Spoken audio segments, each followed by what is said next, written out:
সকলে হাত নেড়ে অভিবাদন জানাচ্ছেন, দেখতে পাচ্ছেন জাহাজের ক্যাপ্টেন সকলে হাত নেড়ে অভিবাদন জানাচ্ছেন।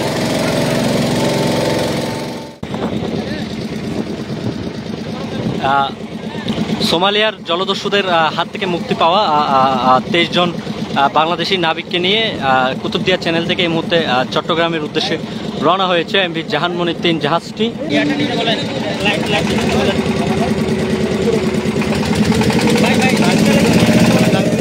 হাত নেড়ে নিজেদের উচ্ছ্বাস প্রকাশ করছে জাহাজে যারা আছেন, যে 23 জন নাবিক আছেন তারা, দেখতে পাচ্ছেন।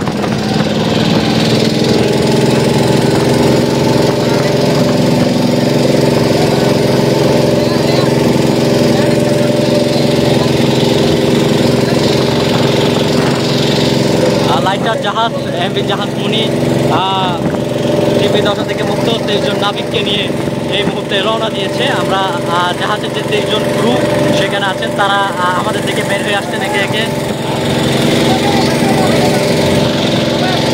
সকলে হাত নেড়ে অভিবাদন জানাচ্ছেন, দেখতে পাচ্ছেন জাহাজের ক্যাপ্টেন সকলে হাত নেড়ে অভিবাদন জানাচ্ছেন।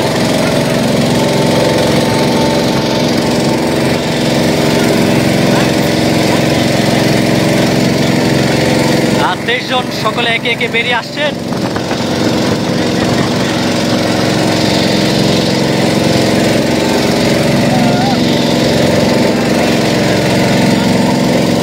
দীর্ঘ 32 দিন জিম্মি দশা থেকে গতকাল বিকাল নাগাদ তারা কুতুবদিয়ার চ্যানেলে নোঙর করেন। নোঙর করার পরপরই একটু আগেই তারা চট্টগ্রামের উদ্দেশ্যে রওনা হয়েছেন।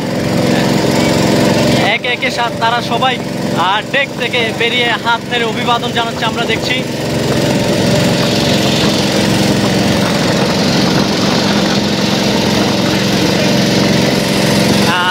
এমভি জাহানমণি 3 যে জাহাজটি রয়েছে, আমরা একটি মাছ ধরার ট্রলারের সাহায্যে সেই জাহাজটির পিছু নিয়েছি এবং আপনারা দেখতে পাচ্ছেন যে আবদুল্লাহর যিনি ক্যাপ্টেন ছিল, সেই ক্যাপ্টেন তিনি বের হয়ে এসেছেন এই মুহূর্তে।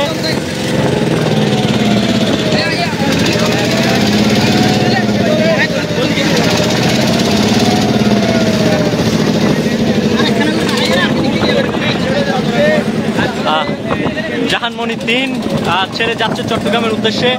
পরিবারের সন্তানরা আজকে তাদের প্রিয়জনের কাছে ফিরে যাবে এবং এমভি আবদুল্লাহ যেটি ভারত মহাসাগরে সংযুক্ত আরব আমিরাত